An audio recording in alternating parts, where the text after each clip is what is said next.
Hadapi tarif Trump, Indonesia kirim delegasi ke Amerika Serikat.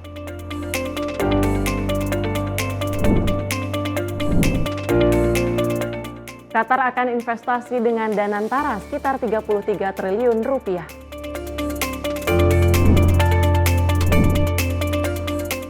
Mantan artis terlibat pengedaran uang palsu.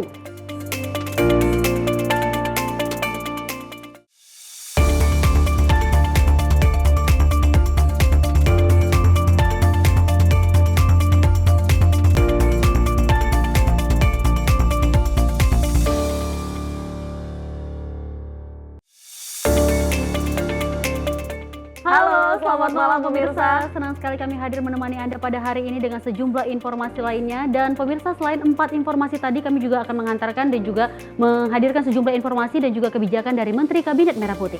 Selain itu, Menyapa Malam akan menghadirkan informasi seputar peristiwa dan juga berita olahraga bersama saya Tiara Dianti. Dan saya Dewi Manik. Simak informasi Menyapa Malam untuk Anda.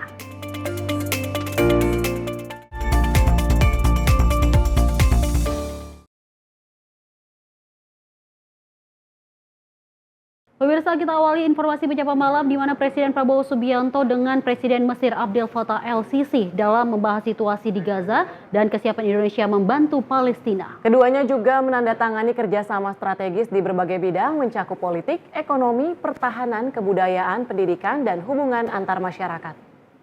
Presiden RI Prabowo Subianto bertemu dengan Presiden Mesir Abdel Fattah el-Sisi di Istana Al-Ittihadiyah pada 12 April pada Sabtu siang waktu setempat. Pertemuan tersebut membahas situasi geopolitik dan krisis kemanusiaan di Gaza serta kesiapan Indonesia untuk membantu Palestina. Kedua pemimpin juga menandatangani sejumlah kerjasama dalam kemitraan strategis antara Indonesia dan Mesir mencakup bidang politik, ekonomi, pertahanan, kebudayaan, pendidikan, dan hubungan antar masyarakat. Kesepakatan ini tercantum dalam pernyataan bersama yang diumumkan setelah pertemuan yang menyebutkan pertemuan mereka berjalan produktif. Dalam rangkaian kunjungan kerja kelima negara di Timur Tengah, Presiden Prabowo Subianto mengunjungi Mesir sebagai negara ketiga.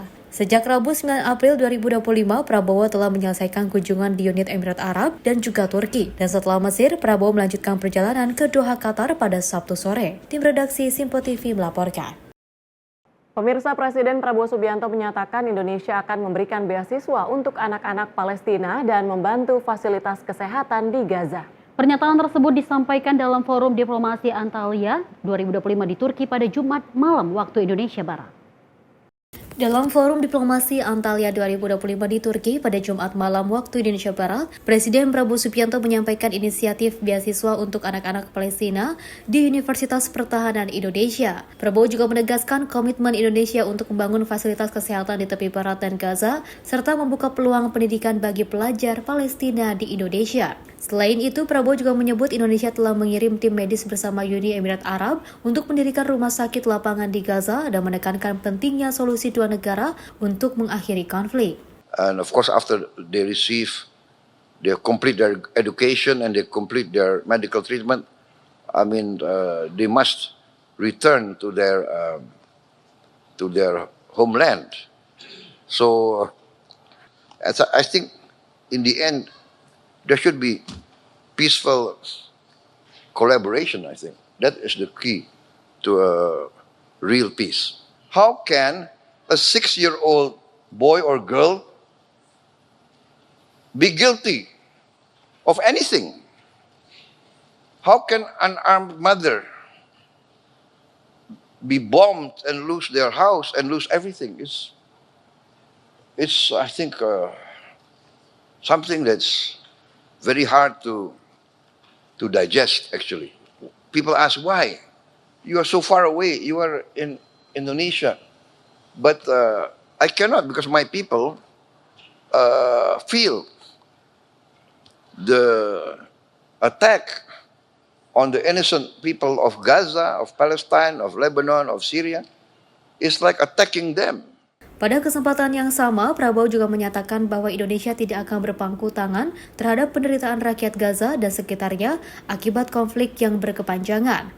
Indonesia juga siap membawa warga sipil Palestina yang memerlukan perawatan intensif ke rumah sakit di Indonesia. Selain itu, Prabowo mengumumkan rencananya untuk segera mengunjungi Kairo, Doha, dan Amman guna berkonsultasi dengan para pemimpin kawasan seperti Presiden Mesir, Abdel Fattah el-Sisi, dan Raja Abdullah II dari Yordania sebagai bagian dari diplomasi aktif Indonesia untuk mendukung penyelesaian damai dan bantuan kemanusiaan. Tim redaksi Simpo TV melaporkan.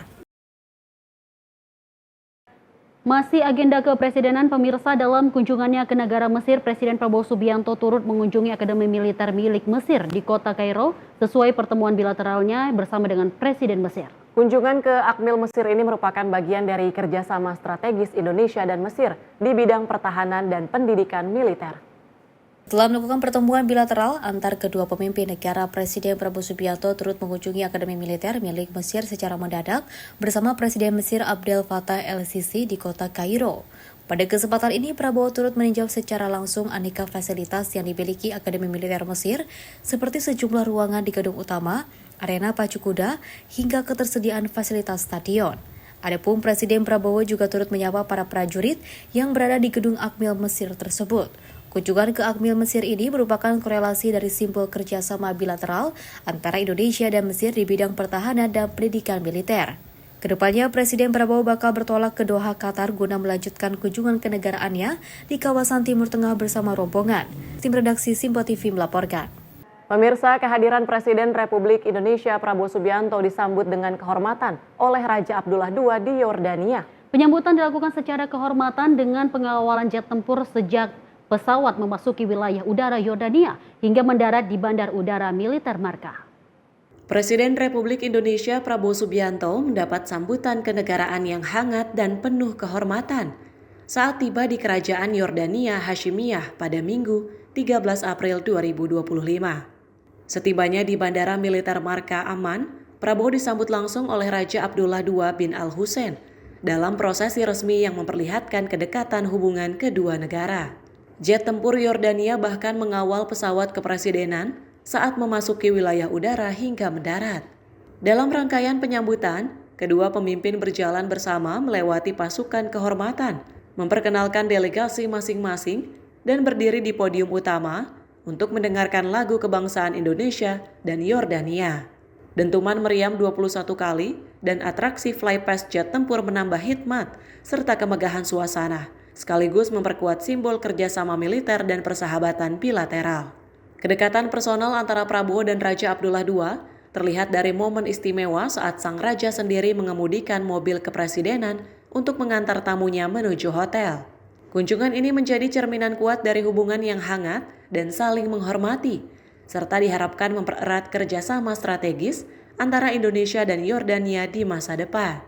Dalam kunjungan ini, Presiden Prabowo turut didampingi sejumlah menteri dan pejabat tinggi, yakni Menteri Luar Negeri Sugiono, Menteri Pertahanan Syafri Syamsuddin, Menteri Agama Nasaruddin Umar, Menteri Pertanian Andi Amran Sulaiman, Sekretaris Kabinet Teddy Indrawijaya, serta Duta Besar RI untuk Yordania Ade Patmo Sarwono. Tim redaksi Simpo TV melaporkan. Sementara itu, pemirsa, diaspora Indonesia di Timur Tengah termasuk Turki, Qatar, dan juga Mesir optimistis atas kepemimpinan Presiden Prabowo Subianto setelah kunjungannya pada April 2025. Mereka berharap kunjungan tersebut membawa dampak positif untuk pendidikan dan juga hubungan bilateral Indonesia dengan negara-negara tersebut. Para diaspora termasuk pelajar Indonesia di negara-negara Timur Tengah seperti Turki, Qatar, dan Mesir menyatakan keyakinannya terhadap kepemimpinan Presiden Prabowo Subianto. Hal ini disampaikan saat kunjungan Prabowo ke negara-negara tersebut pada awal April 2025. Beberapa diaspora termasuk Muhammad Muniruddin dan Muhammad Syarif di Turki menyampaikan bahwa kedatangan Prabowo memberikan perhatian khusus kepada mereka dan berharap dapat membawa dampak positif bagi komunitas Indonesia di sana. Tentunya merasa sangat bangga ya, karena Bapak Presiden udah datang menjenguk kita mahasiswa di Turki, dan tentunya saya merasa sangat senang sekali karena mungkin di Turki sendiri nanti akan banyak hal-hal yang bakalan bisa membawa kebaikan untuk negara Indonesia itu sendiri. Pelajar-pelajar di sini menanyakan bagaimana keadaan, sebagai apa, itu bentuk perhatian khusus dari Pak Presiden, dan saya yakin kami juga senang, insya Allah, mendukung ya dari pelajar, kasih kontribusi juga sebagai diaspora ataupun sebagai pelajar. Bertemunya dua presiden secara langsung, semoga terus-menerus setiap tahun makin baik antara dua negara. Sementara itu, perwakilan diaspora di Qatar, Rifki Nur Muzaki, juga mengaku antusias atas kunjungan Prabowo ke Qatar. Berikutnya, para diaspora dari Mesir pun yakin dan menaruh harapan besar atas kunjungan Prabowo ke Mesir. Mereka berharap dengan hadirnya Prabowo melihat langsung keadaan mereka memberikan efek baik untuk pendidikan mereka. Prabowo ke negara-negara lain selain Indonesia itu sangat berharga. Ya, of course, dari situ kita sangat-sangat amat balik lagi saya ngomong sangat berharga dan pasti sangat senang bisa pada ujung itu untuk ketemu dengan Bapak Prabowo. Ya, semoga dengan kehadirannya Bapak di Qatar ini bisa menjadi motivasi untuk kami mahasiswa Indonesia yang tinggal di Qatar dan untuk terus bisa berprestasi dan mengharumkan dua bangsa ini. Terakhir, para diaspora ini mendoakan Prabowo Subianto ke depan dapat menjalankan kepemimpinan lebih baik, lancar, dan diberikan kesehatan. Untuk diketahui, sejak Rabu 9 April 2025, Prabowo sudah melakukan beberapa kunjungan ke negara-negara Timur Tengah seperti Turki, Qatar, Uni Emirat Arab, hingga Turki. Bapak, kami diaspora Indonesia berharap kami bisa mendapat pendidikan yang baik. Semoga panjang umur, semoga bapaknya tetap sehat. Semoga bisa membuat Indonesia semakin maju. Amin, itu yang terutama. Tim redaksi Simpo TV melaporkan. Informasi selanjutnya, pemerintah Indonesia tengah bersiap menghadapi kebijakan tarif baru yang diberlakukan oleh Amerika Serikat terhadap sejumlah negara, termasuk Indonesia. Menteri Koordinator Bidang Perekonomian Erlangga Hartarto mengatakan pemerintah Indonesia telah mempersiapkan langkah strategis dan akan mengirimkan delegasi untuk menyampaikan posisi resmi Indonesia terhadap otoritas Amerika Serikat. Menko Bidang Perekonomian Erlangga Hartarto menyampaikan bahwa sejumlah menteri akan berangkat ke Washington DC, Amerika Serikat untuk melakukan pertemuan penting dengan pejabat tinggi Amerika Serikat dalam hal membahas kebijakan tarif baru yang diberlakukan oleh Presiden Amerika Serikat Donald Trump terhadap sejumlah negara. Delegasi tersebut merupakan penugasan langsung dari Presiden Prabowo Subianto usai pemerintah Indonesia secara resmi bersurat kepada 3 kementerian terkait di Amerika Serikat dan mendapat tanggapan positif untuk dilanjutkan ke tahap pembicaraan. Dan kita pahami Indonesia dikenakan tarif 32% dan sekarang 90% 90 hari di hold. Dan Indonesia adalah salah satu negara yang mendapat kesempatan pertama untuk diundang ke Washington. Jadi ini tentu berdasarkan daripada apa yang sudah disampaikan oleh pemerintah Indonesia, di mana kami sudah bersurat, arahan Bapak Presiden bersurat kepada 3 kementerian, dan memang 3 kementerian itu yang diberi tugas untuk melakukan pembicaraan. Nah, tentu beberapa hal tadi sudah dibahas dengan kementerian dan lembaga, sehingga kami sudah mempersiapkan non-paper yang relatif lengkap, baik itu yang terkait dengan tarif, terkait dengan non-trade measures atau non-tarif barrier, dan juga terkait dengan investasi, dan juga secara resiprokal apa yang Indonesia minta di dalam kerjasama beyond perdagangan. Selain itu, untuk menghadapi dinamika perdagangan tersebut, pemerintah Indonesia juga tengah mempersiapkan dokumen non-paper yang komprehensif, diantaranya memuat sejumlah isu strategis seperti tarif, hambatan non-tarif, investasi, dan serta usulan kerjasama resiprokal yang diharapkan Indonesia. Dari Jakarta, Sri Dewi Adayadi, Mutia Anggiani, Simpo TV melaporkan. Pemirsa, dalam rangka mempererat silaturahmi, DPR menggelar acara halal bihalal di Rumah Parlemen dengan tema yang bertajuk Perkuat Silaturahmi Keluarga Besar DPR di Kompleks Parlemen Senayan, Jakarta. Dalam acara ini, Ketua DPR Puan Maharani mengimbau jajaran parlemen agar dapat mengintrospeksi diri untuk lebih baik ke depan. DPR RI menggelar acara halal bihalal di Rumah Parlemen dengan mengangkat tema yang bertajuk Perkuat Silaturahmi Keluarga Besar DPR di Kompleks Parlemen Senayan, Jakarta. Acara tersebut digelar dalam rangka mempererat silaturahmi antar sesama pimpinan dengan seluruh jajaran yang ada di parlemen. Ketua DPR Puan Maharani mengimbau kepada jajaran untuk dapat mengevaluasi yang telah dilakukan sebelumnya agar lebih baik ke depan. Pimpinan DPR RI, pimpinan fraksi, kemudian pimpinan AKD, anggota DPR RI, kesekjenan, seluruh pegawai yang ada sebagai keluarga besar di gedung parlemen ini adalah keluarga besar. Tanpa kita bergotong royong bersama sebagai satu keluarga besar, apa-apa yang kita jalankan selama ini tidak akan membuahkan dan menghasilkan apa yang selama ini kita hasilkan. Kebaikan, keberhasilan karena kita. Namun kejelekan, ketidakberhasilan juga karena kita. Jadi ke depan saya berharap kita bisa sama-sama bergotong royong, membangun, memperbaiki introspeksi diri, mengevaluasi apa yang sudah kita lakukan kemarin-kemarin. Mungkin kurang baik, ke depannya kita perbaiki, kita benahi. Karena hari ini rakyat melihat kita, apa yang akan kita hasilkan, apa yang kita akan benahi, apa yang kita akan perbaiki untuk bangsa dan negara. Rakyat melihat kita, apa yang akan kita hasilkan untuk bangsa dan negara. Saya meyakini kita tidak akan berhasil kalau kita sendirian. Kita hanya berhasil kalau kita bergotong royong bersama-sama sebagai satu keluarga besar. Puan juga turut mengajak seluruh anggota DPR bersama-sama bergotong royong agar dapat menciptakan keberhasilan. Dari Jakarta, Fahrizal Ahmad Amin, Simpo TV melaporkan.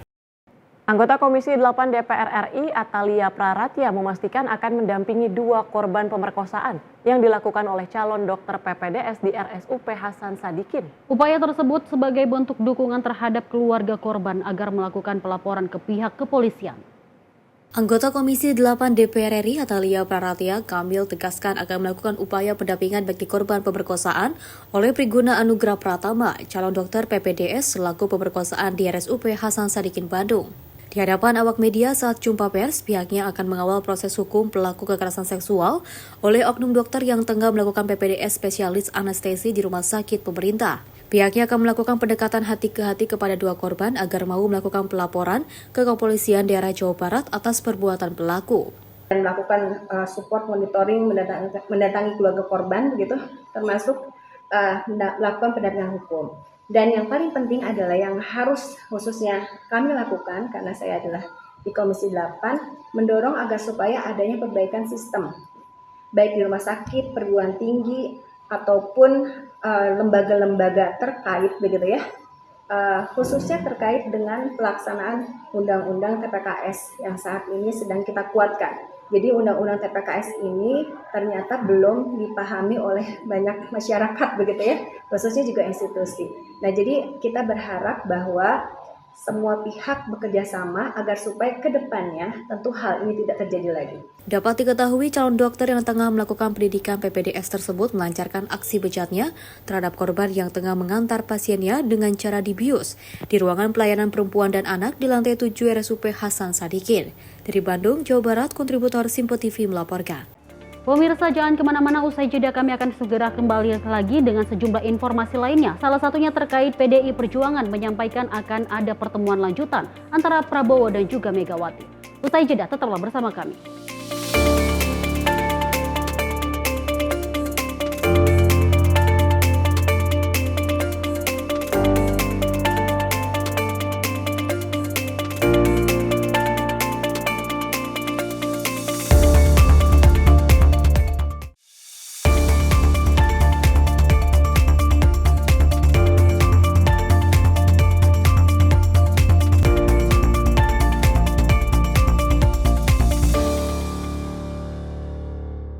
Pemirsa, Simpo TV kembali hadir menemani Anda dengan berbagai informasi yang telah kami rangkum dalam sepekan. Sajian lengkap informasi sepekan kami hadirkan untuk Anda. Badan Legislasi DPR menemui masa unjuk rasa di depan gedung DPR RI Senayan, Jakarta. Menemani akhir pekan Anda bersama keluarga dengan rangkuman berita menyeluruh dalam Simpo Sepekan setiap minggu pukul 6 pagi hanya di Simpo TV. Halo, selamat malam pemirsa. Senang sekali rasanya kami mengisi ruang informasi Anda. Akhiri aktivitas Anda dengan rangkuman perkembangan peristiwa yang terjadi sepanjang hari. Sebelumnya kita saksikan ada sekitar 3.000 tamu undangan, sementara di Ibu Kota Nusantara ini ada sekitar 2.000 tamu undangan. Rangkaian informasi nasional dan mancanegara dirangkum sebagai penutup hari dalam Menyapa Malam. Setiap Senin hingga Jumat pukul 8 malam, hanya di Simpo TV. Halo, selamat pagi pemirsa Simpo TV. Selamat pagi Andi. Selamat pagi, Fen. Beragam informasi terbaru hadir menemani Anda sebelum memulai hari. Itu memang dari Menteri Perhubungan juga mendukung, Betul. dari Menteri Keuangan juga mendukung, dan kita sebagai masyarakat pun juga Harus mendukung. Mengangkat isu yang tengah menjadi pembicaraan paling hangat. Semarakan pagi Anda bersama Menyapa Pagi. Setiap Senin hingga Jumat pukul 6 pagi. Hanya di Simpo TV.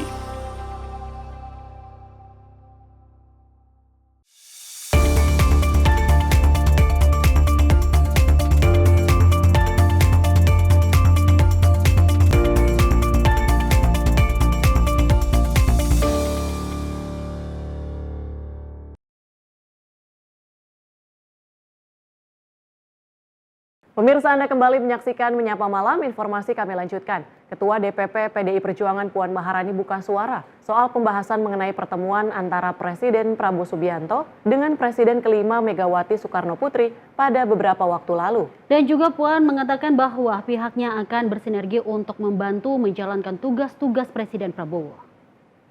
Momen yang ditunggu-tunggu oleh publik mengenai pertemuan antara Presiden Prabowo Subianto dengan Presiden kelima sekaligus Ketua Umum Megawati Soekarno Putri kini telah terlaksana. Pertemuan itu terjadi pada beberapa waktu lalu di kediaman Megawati Menteng, Jakarta. Dalam pertemuan tersebut, kedua tokoh politik ini menjalin silaturahmi sekaligus berbincang dengan berbagai hal. Ketua DPP PDI Perjuangan Puan Maharani mengatakan bahwa pihaknya akan bersinergi membantu program-program Presiden Prabowo Subianto meski di luar koalisi. Menurutnya hal ini dilakukan untuk membangun bangsa dan negara ke depan. Ya alhamdulillah kan saat silaturahmi di berbagai kesempatan yang saya hadiri, waktu itu kan saya juga dengan teman-teman dari Gerindra sudah mengatakan insya Allah bahwa dalam waktu yang dekat akan ada silaturahmi antara Ibu Mega dengan Pak Prabowo, dan alhamdulillah kemudian itu bisa terlaksana, bahwa ada silaturahmi antara Ibu Mega dan Pak Prabowo dalam rangka silaturahmi di hari Lebaran. Ya, yang dibicarakan tentu saja hal-hal yang terkait bagaimana sama-sama bersinergi dalam membangun bangsa dan negara, dan kemudian juga bagaimana kemudian PDI akan bersama-sama bersinergi untuk membantu bersinergi dalam menjalankan tugas-tugas Presiden ke depan bersama dengan Pak Prabowo. Dari Jakarta, Farizal Ahmad Amin, Simpo TV melaporkan. Ketua DPP PDI Perjuangan Puan Maharani mengungkapkan akan ada pertemuan lanjutan antara Presiden Prabowo Subianto dengan Presiden kelima Megawati Soekarno Putri. Namun wacana pertemuan lanjutan antara kedua tokoh politik ini masih belum dipastikan kapan akan terjadi. Pertemuan antara Presiden Prabowo Subianto dengan Presiden kelima sekaligus Ketua Umum PDI Perjuangan Megawati Soekarno Putri sempat menjadi tanda tanya kapan akan terlaksana. Pasalnya, rencana pertemuan ini telah dilakukan sejak lama sehingga dinanti-nantikan oleh seluruh publik. Namun, pertemuan antara kedua tokoh politik itu kini sudah terjalin pada saat momen Lebaran Idul Fitri 2025. Pertemuan tersebut berjalan harmonis sekaligus berbincang berbagai hal, khususnya mengenai bangsa dan negara. Ketua DPP PDI Perjuangan Puan Maharani mengatakan nantinya akan ada pertemuan lanjutan antara Prabowo dan juga Megawati. Namun, Puan tak menjelaskan kapan wacana pertemuan lanjutan itu akan terjadi. Pak, masih soal pertemuan itu, Pak Prabowo dan Bu Mega ini ada janji lanjutan nggak pertemuan selanjutnya? Akan ada silaturahmi dan pertemuan-pertemuan yang selanjutnya. Dari Jakarta, Farizal Ahmad Amin, Simpo TV melaporkan. Pemirsa, Kementerian Sosial merencanakan akan membangun 4 titik sekolah rakyat di wilayah Sumatera Utara yang ditargetkan dimulai tahun ini. Hal ini disampaikan Mensos dalam sosialisasi dan juga koordinasi kesiapan sekolah rakyat di Provinsi Sumatera Utara pada Jumat 11 April 2025. Menteri Sosial Republik Indonesia Saifullah Yusuf melakukan sosialisasi dan koordinasi kesiapan sekolah rakyat di Provinsi Sumatera Utara pada Jumat 11 April 2025. Dalam kesempatan itu, Mensos mengungkapkan bahwa program sekolah rakyat akan berjalan tahun ini di Sumatera Utara. Gus Ipul menyebut bahwa ada 4 titik sekolah rakyat di Sumatera Utara. Untuk memastikan kesiapan sarana dan prasarananya, Mensos menyebut ia telah meninjau secara langsung lokasi sekolah rakyat tersebut. Jadi kita menggunakan aset Kementerian Sosial. Ada 2 di sini, di 2 sentra.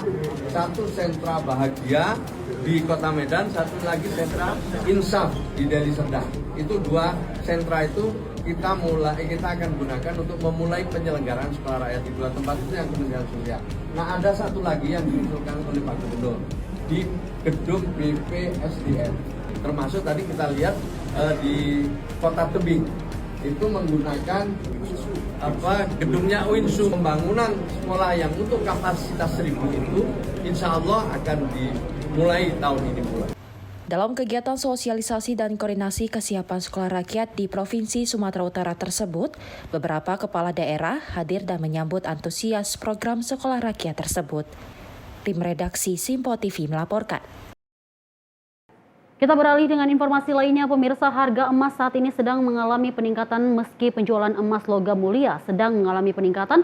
Hal itu justru tidak terjadi pada emas perhiasan. Salah satu penjual emas perhiasan di Pasar Palmerah, Jakarta Barat, ini mengaku penjualannya menurun saat ini. Menurutnya masyarakat lebih memilih membeli logam mulia daripada emas perhiasan. Penjualan emas perhiasan menurun drastis saat ini dibanding penjualan logam mulia. Bahkan banyak masyarakat yang justru menjual emas perhiasannya untuk dibelikan logam mulia atau emas batangan. Hal itu dipicu oleh tingginya harga emas batangan saat ini, sementara masyarakat yang masih membeli emas perhiasan disebutnya karena mudah untuk dijual kembali. Kalau buat perhiasan, ya lebih kebanyak yang jual sih. Karena kan LM lagi naik. Kalau perhiasan kan istilahnya kalau untuk dijual ya gampang. Kalau emas ngikut pasaran agak buat nabung lah, investasi. Kalau perhiasan gampang dijual.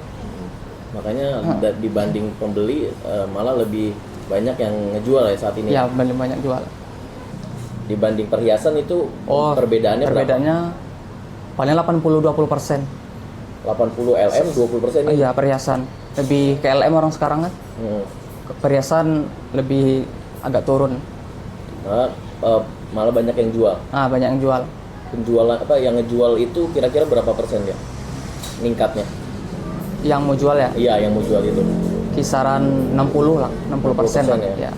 Terutama dari sebelum lebaran atau sampai sesudah lebaran ini masih banyak yang ngejual? Ya, sesudah lebaran nih lebih banyak yang jual sih. Kalau sebelum mah lebih banyak beli. Sementara itu, Ria, salah satu pembeli emas ditemui pada Senin pagi di Pasar Palmerah, mengaku sengaja membeli emas saat harga naik ini untuk investasi karena diprediksi harga emas terus akan naik. Wina meyakini investasi emas itu sangat aman dan tidak ribet, jika butuh tinggal dijual dan harganya tidak akan jatuh. Dirinya pun mengaku lebih memilih membeli emas perhiasan karena beragam macamnya dan mudah untuk dijual kembali. Mau beli nih. Nah, Ibu nih tadi beli perhiasan jenis apa? Apa namanya? Kalung. Ini kan logam mulia juga lagi naik gitu ya. Nah, apa sih Bu alasannya lebih milih emas perhiasan emas gini daripada logam mulia? Kan lebih mudah lebih mudah dijual beli juga kan. Terus harganya juga naik turun lumayan, kita kalau pas naik kita bisa ini lagi gitu. Jadi itu yang buat alasan Ibu lebih. Iya kan, kita nabung dikit-dikit pas naik kan lumayan juga. Seolah kayak kita nabung aja. Berarti tujuannya untuk investasi, Bu? Iya, yang kayak gitu. Diketahui saat ini harga emas perhiasan beragam. Untuk kadar emas 22 karat dibanderol Rp800.000, sementara emas dengan kadar 23 karat dibanderol dengan harga Rp1,3 juta dan kadar 24 karat dibanderol mulai dari Rp1,8 juta. Dari Jakarta, Dio Malau, Simpo TV melaporkan. Mengawali aktivitasnya di Doha, Qatar, Menteri Kebudayaan Fadlizon mengunjungi Museum of Islamic Arts yang merupakan salah satu museum seni Islam paling bergengsi di dunia. Menbud turut mengapresiasi bangunan Mia yang cukup megah dan juga koleksi dan nilai storytelling yang sangat indah. Dalam kunjungan kenegaraan yang dilakukan Presiden Prabowo Subianto, Menteri Kebudayaan Fadlizon menyempatkan untuk mengunjungi Museum of Islamic Arts di Doha, Qatar. Museum ini menampilkan koleksi artefak dari peradaban Islam lebih dari 1.400 tahun, yakni mulai dari era Fatimiyah, Ottoman, Mamluk, Qajar, hingga Umayyad dan dinasti Muhammad Ali. Tak hanya itu, Mia juga menampilkan etalase peradaban Islam dari sejumlah negara, termasuk Indonesia. Dengan arsitektur yang indah, Mia juga menampilkan artefak peradaban Islam dengan narasi yang komprehensif. Hal ini semakin memperkuat peran museum sebagai ruang edukatif dalam upaya pemajuan kebudayaan. Pada hari ini dalam kunjungan Presiden Republik Indonesia bertemu dengan Emir dari Qatar, ada kesempatan untuk melihat Museum of Islamic Art atau Museum Seni dan Peradaban Islam yang berada di Doha di Qatar. Ini adalah satu museum yang luar biasa, mengoleksi hampir seluruh artefak peradaban Islam yang ada di seluruh dunia, termasuk juga dari Southeast Asia dan dari Indonesia. Jadi kita melihat Museum of Islamic Arts, MIA ini, merupakan sebuah museum yang bisa menjadi bagian dari etalase peradaban Islam sejak awal ya hingga sekarang yang berada di sejumlah negara. Dan saya kira dibangun dengan demikian megah, dengan arsitektur yang sangat indah, dan diperhitungkan juga semua display dan koleksi termasuk storytellingnya. Luar biasa. Fadlizon sangat mengapresiasi Museum of Islamic Art yang dibangun sangat megah dengan tetap memperhitungkan keindahan hingga cerita dari setiap koleksi yang ada. Tim redaksi Simpo TV melaporkan. Pemirsa, Danantara Indonesia bersama Bappenas melakukan kerjasama dalam pengelolaan investasi strategis dan percepatan proyek prioritas. Langkah ini dilakukan sesuai dengan target Presiden Prabowo Subianto, yaitu meningkatkan ekonomi nasional. CEO Badan Pengelola Investasi Daya Anagata Nusantara, Rosan Roslani, menandatangani nota kesepahaman bersama Menteri PPN Kepala Bappenas Rahmat Pampudi sebagai langkah awal dari kolaborasi strategis ke depan. Penandatanganan ini menjadi tonggak penting untuk memperkuat sinergi antara Badan Pengelola Investasi Danantara dan Bappenas dalam mendukung agenda pembangunan nasional, khususnya dalam pengelolaan investasi strategis dan percepatan proyek prioritas. MOU ini menjadi satu langkah awal yang sangat baik. Kolaborasi antar kementerian, antara badan, antara agensi harus selalu kita perkuat. Apalagi kita ketahui bersama pertumbuhan kita ini diharapkan meningkat sesuai dengan target dari Bapak Presiden, dan tentunya hal itu tidak bisa kita capai kalau kita tidak bersinergi, kita tidak berkolaborasi bersama-sama. Danantara yang memang diberikan amanah sebagai kepanjangan tangan pemerintah untuk melakukan investasi, karena kalau kita lihat kontributor kedua terbesar dari ekonomi growth kita adalah investasi. Kami melihat dalam 5 tahun ke depan ini investasi memainkan peranan yang sangat-sangat penting dalam rangka tidak hanya kita menjaga tetapi juga meningkatkan pertumbuhan ini menjadi 8% yang kita bersama yakini insya Allah itu bisa tercapai. MOU ini menyangkut dalam proyek strategis nasional. Dan dalam proyek strategis nasional yang dicadangkan oleh pemerintah, mulai 2025 sampai 2029 ini kurang lebih ada 77 proyek PSN, dan kami pun sangat terbuka tentunya dari Danantara untuk bersama-sama melihat agar proyek-proyek ini bisa berjalan dengan baik. Sehingga kedepannya ini memberikan asas manfaat, tidak hanya untuk kita yang berada dalam ruangan ini, tapi juga kepada seluruh rakyat Indonesia yang kita cintai. Langkah ini penting dalam membangun ekosistem investasi yang berdampak positif bagi pertumbuhan ekonomi dan pembangunan nasional yang berkelanjutan. Tim redaksi Simpo TV melaporkan. Pemirsa, Presiden Prabowo menyatakan Qatar siap berinvestasi sebesar 2 miliar dolar Amerika atau sekitar 33,5 triliun rupiah melalui Danantara Indonesia. Prabowo juga menekankan bahwa komitmen ini melanjutkan diplomasi ekonomi Indonesia dan memperkuat hubungan kedua negara. Presiden Republik Indonesia Prabowo Subianto mengungkapkan bahwa Qatar siap melaksanakan kerjasama investasi dengan Badan Pengelola Investasi Daya Anagata Nusantara atau Danantara Indonesia sebesar 2 miliar dolar Amerika atau sekitar 33,5 triliun rupiah. Pernyataan ini disampaikan setelah pertemuan dengan Emir Qatar, Sheikh Tamim bin Hamad Al Thani di Istana Amiri Diwan pada Minggu 13 April. Yang bertujuan mempererat hubungan bilateral kedua negara melalui penandatanganan sejumlah kerjasama strategis. CEO BPI Danantara Rosan Roslani dan Menteri Perumahan dan Permukiman Rakyat Marwarar Sirait yang turut mendampingi Prabowo dalam pertemuan tersebut juga mengonfirmasi angka investasi yang telah disepakati. Mereka mendukung langkah tersebut sebagai bentuk komitmen kuat kedua negara untuk bekerja sama dalam sektor investasi. Saya kira pertemuan sangat baik, produktif. Kita sepakat untuk segera tingkatkan kerjasama. Beliau akan invest dengan Danantara, suatu dana sama. Beliau komit 2 miliar dolar ya. Masing-masing 2. Kita 2, dia 2. Saya kira bagus, ini tindak lanjut dan beliau sangat antusias. Prabowo menegaskan bahwa komitmen investasi ini merupakan kelanjutan dari upaya diplomasi ekonomi Indonesia dan menunjukkan sinyal positif dari Qatar atas hubungan yang semakin erat antara kedua negara. Kerjasama ini diharapkan dapat memperkuat hubungan bilateral serta mendorong perkembangan ekonomi kedua belah pihak. Tim redaksi Simpo TV melaporkan.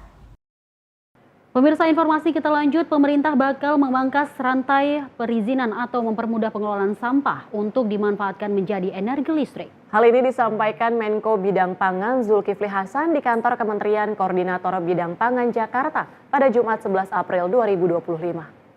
Menko Bidang Pangan Zulkifli Hasan menyebut akan memangkas rantai perizinan pengolahan sampah untuk mempercepat pemanfaatan menjadi energi listrik. Lebih lanjut, Julhas menjelaskan bahwa selama ini izin untuk pengolahan sampah dinilai masih terlalu rumit dengan sejumlah aturan dari kementerian dan lembaga terkait yang membuat investor enggan untuk menanamkan modalnya. Saat ini pihaknya tengah menggodok 3 peraturan presiden atau perpres terkait pengolahan sampah menjadi energi listrik dengan pembangkit listrik tenaga sampah. Namun nantinya perpres nomor 35 tentang pengolahan sampah akan diselesaikan terlebih dahulu disusul dengan 2 perpres lainnya. Ada 3 perpres yang harus segera selesai karena arahan dan perintah Bapak Presiden soal sampah harus segera dapat diatasi. Perpres 97, 83, dan Perpres 35. Tapi yang sementara ini yang kita akan selesaikan cepat, Perpres 35. Bagaimana rantai pengolahan sampah yang begitu panjang perizinannya itu dipersingkat. Singkatnya, Perpres itu nanti tarifnya satu saja, tidak perlu ada daerah lagi. Nanti soal kewajiban daerah dan pusat kan bisa diatur oleh pemerintah. Jadi itu dipangkas, nanti perizinannya dari SDM langsung PLN. Jadi nanti PLN dengan perusahaan Danantara. Nanti yang nyeleksi teknologinya kita minta kepada Danantara. Zulhas berharap nantinya untuk mengurus perizinan membangun pembangkit listrik tenaga sampah bisa langsung ke Kementerian ESDM lalu ke PT PLN saja. Sementara dari sisi teknologi akan dikerjakan oleh Badan Pengelola Investasi Daya Anagata Nusantara atau BPI Danantara. Dari Jakarta, tim redaksi Simpo TV melaporkan. Pemirsa, usai jeda kami akan hadirkan sejumlah informasi di antaranya bule Amerika Serikat ngamuk dan merusak fasilitas klinik di Bali. Tetaplah bersama kami di Simpo TV.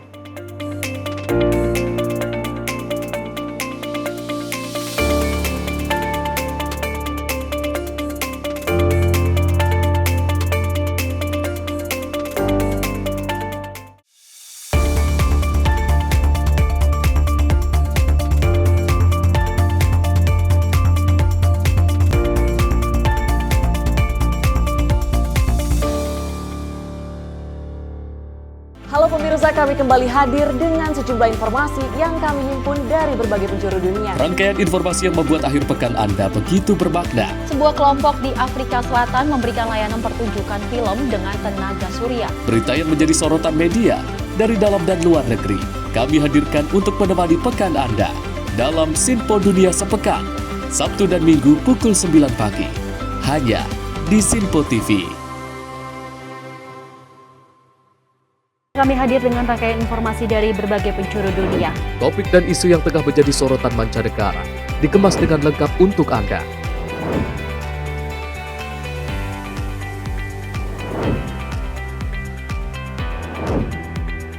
Peristiwa penting yang terjadi dari berbagai belahan dunia ini hadir dalam Simpo Dunia setiap Senin hingga Jumat pukul 7:30 malam hanya di Simpo TV.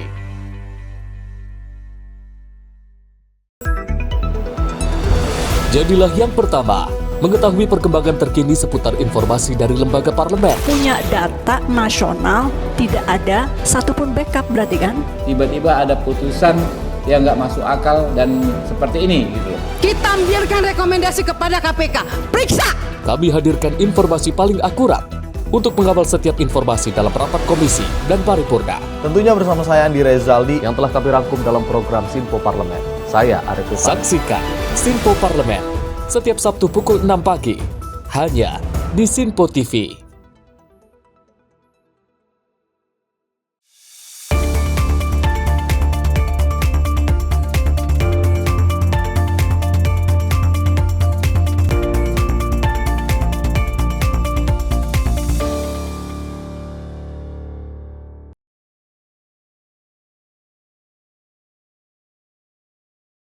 Terima kasih pemirsa, Anda kembali menyaksikan informasi Menyapa Malam dan kita lanjutkan informasi berikut ini. Seorang perempuan mantan artis sinetron kolosal era 2000-an ini ditangkap penyidik unit Ranmor Satreskrim Polres Metro Jakarta Selatan saat melakukan transaksi menggunakan uang palsu di sebuah mal di kawasan Kemang, Jakarta Selatan. Polisi mengamankan barang bukti lebih dari 2.000 lembar uang palsu dengan nilai total ratusan juta rupiah.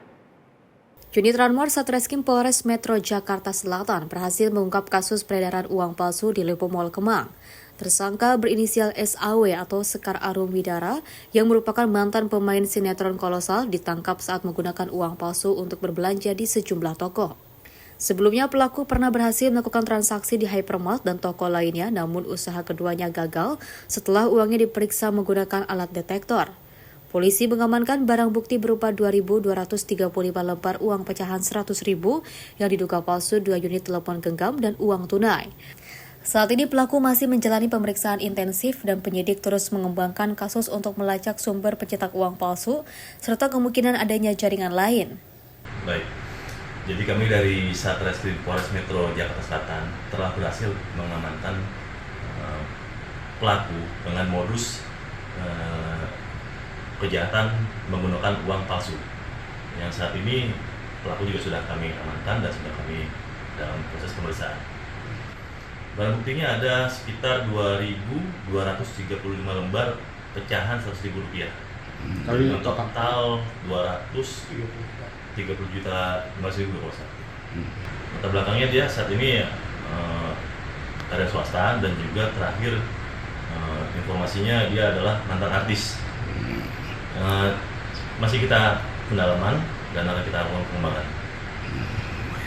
Atas perbuatannya, pelaku dijerat pasal 244 dan 245 Undang-Undang Nomor 7 Tahun 2011 tentang mata uang dengan ancaman hukuman maksimal 15 tahun penjara. Dari Jakarta, kontributor Simpo TV melaporkan. Pemirsa, sebuah toko mainan di wilayah Luwiliang Bogor dilalap si jago merah pada Minggu 13 April 2025 pukul 19 waktu Indonesia Barat. Di mana insiden ini membuat warga sekitar panik lantaran di dalam toko tersebut tersimpan ratusan petasan yang ikut meledak selama kebakaran berlangsung.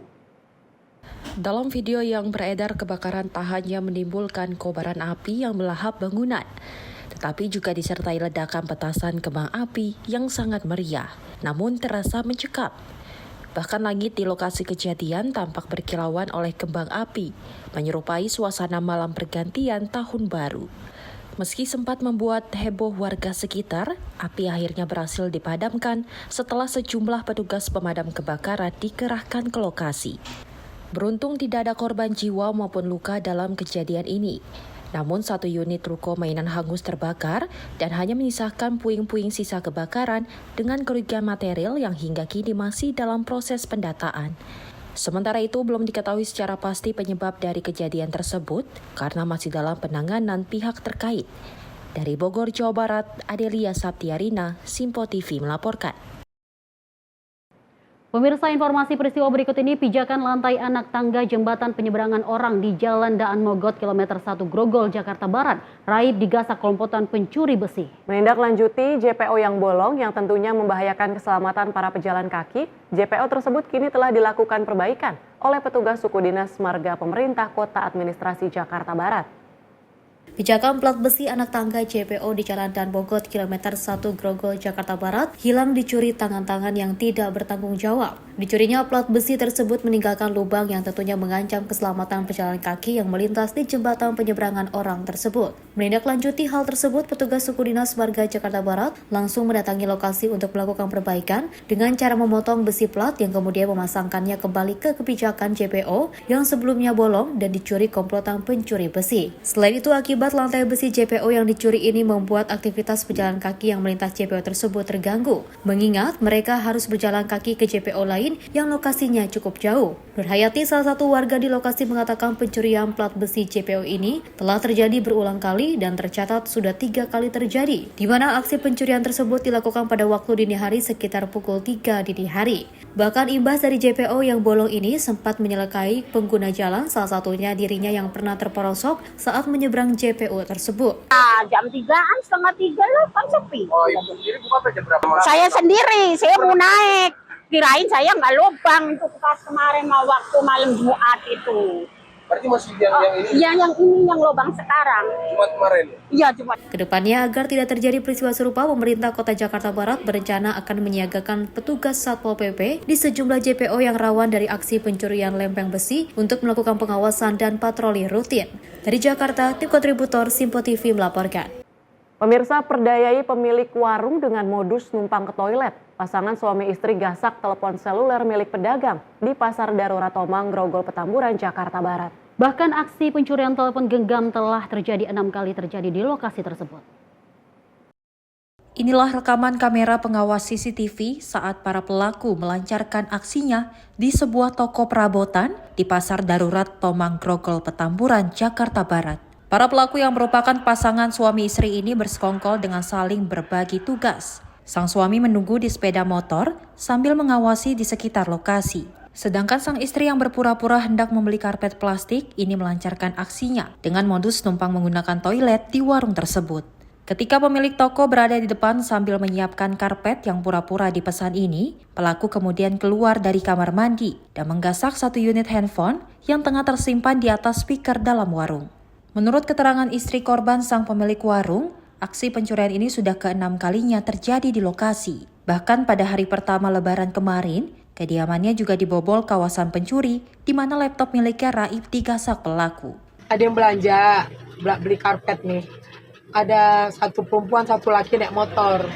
Laki-laki baju merah udah ada di itulah ya, di fotonya itu. Dia itu bapak lagi meterin, lagi gulung, dia izin katanya sak pipis, kamar mandi. Bapak kan ngadapnya sana. Terus dia masuk lah, bapak persilahkan masuk. Terus gitu keluar dari kamar mandi, ya sebelum dia masuk dia nyelongok juga ke sini nih, ke etalase ini.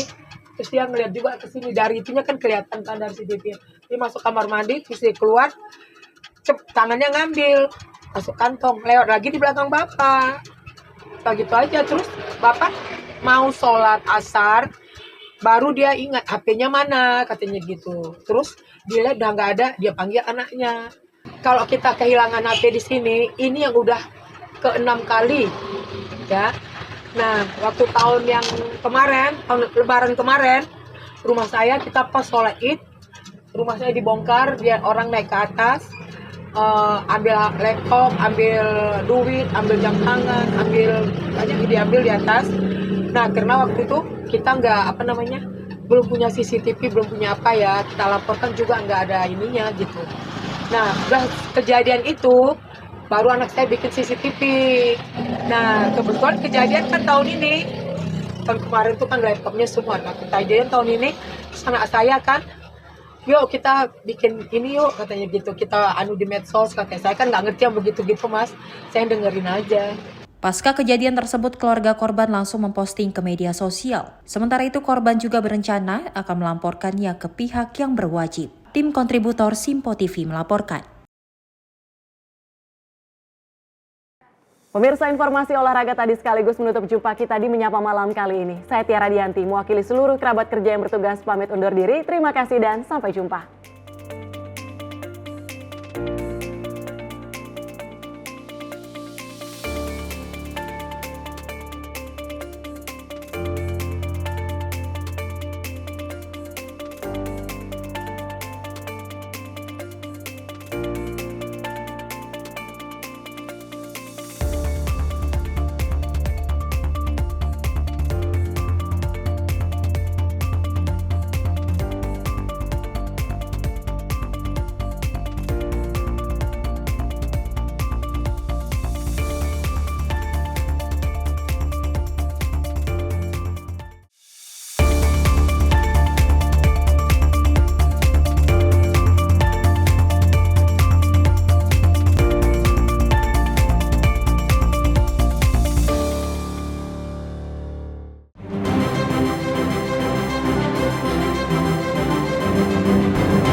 Simpo TV, News, Sport, Entertainment.